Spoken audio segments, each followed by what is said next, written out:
Quel est l'intérêt de l'événement d'aujourd'hui? Alors aujourd'hui, on souffle la première bougie du club Femmes DRH du Maroc. La vocation du club, c'est promouvoir l'égalité professionnelle et c'est impacter l'écosystème. Pour nous, il est important qu'on puisse bouger les lignes au niveau des institutions, des organisations, pour que la place des femmes au niveau professionnel soit réelle. Aujourd'hui au Maroc, uniquement 2 femmes sur 10 sont en activité. C'est quand même grave et c'est alarmant.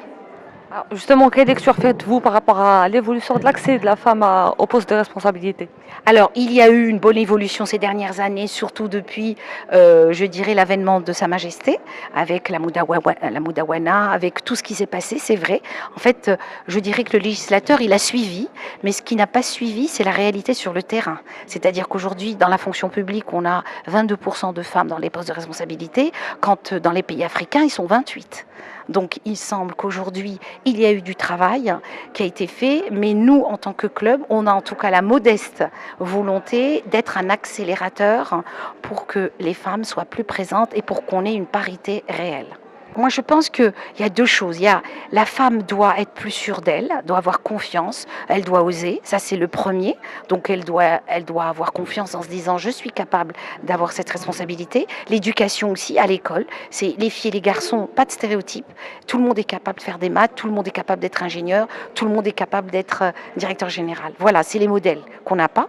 Et ça, c'est le premier frein, je pense, c'est la femme qui doit se dépasser. Et le deuxième, c'est le regard de la société. On doit nous-mêmes, nous tous, nous toutes, hommes et femmes, on doit faire évoluer le regard qu'a la société sur la femme. Le club Femmes DRH se veut devenir la locomotive de l'égalité professionnelle et embarquer tout le monde avec nous sur ce sujet qui est primordial pour le Maroc. Nous sommes très fiers, au nom de Femmes DRH, nous sommes très fiers de cette association, de ce club. Donc on souffle notre première bougie aujourd'hui.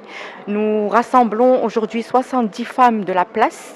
Et donc notre vocation première, c'est de vraiment partager beaucoup, rester connectés et aussi avoir un impact profond et sérieux sur l'écosystème via nos expériences, via notre richesse en tant que femmes et en tant que femmes occupant la fonction de DRH et aussi donc partager nos expériences et partager nos réussites. Voilà.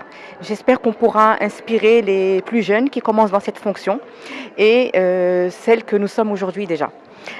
Alors, à mon sens, justement, et à travers cette association, ce qu'on voudrait véhiculer comme image, justement, c'est qu'il n'y a pas de frein. Les freins, ils sont dans la tête. Aujourd'hui, justement, on voudrait partager le fait que nous avons toutes vécu certaines difficultés, certains peut-être passages avec plus de pression que d'autres, mais c'est pas parce qu'on est femme que ça devient des difficultés. On doit les surmonter comme un homme, comme n'importe qui, une jeune, une femme d'un certain âge.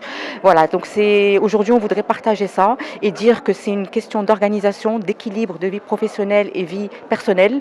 Et aujourd'hui aussi, c'est avoir ce leadership dans l'entreprise pour qu'il n'y ait pas de différence et qu'il y ait vraiment une réelle égalité professionnelle entre les femmes et les hommes. Écoutez, c'est un événement qu'on prépare depuis quelques années. Ça fait quelques années déjà qu'on réfléchit à créer un club de DRH, de femmes DRH. Nous faisons partie de plusieurs associations, mais il nous a semblé intéressant et nécessaire aujourd'hui de donner un peu plus la parole aux femmes, de permettre aux femmes DRH d'avoir plus de visibilité et de leur permettre, puisque dans leur quotidien, au niveau de leur entreprise, elles travaillent à promouvoir la femme, mais aussi toutes les populations qui ont besoin d'avoir un peu plus de visibilité. Nous avons donc décidé de créer ce club pour contribuer à cet empowerment, comme on dit aujourd'hui en anglais. Je pense qu'au Maroc aujourd'hui, les droits de la femme ont beaucoup évolué. Par contre, la situation de la femme n'a pas évolué. Et c'est un petit peu ce grand écart entre les droits qui sont là aujourd'hui et les comportements qui ne sont pas encore là, sur lesquels on aimerait travailler et agir.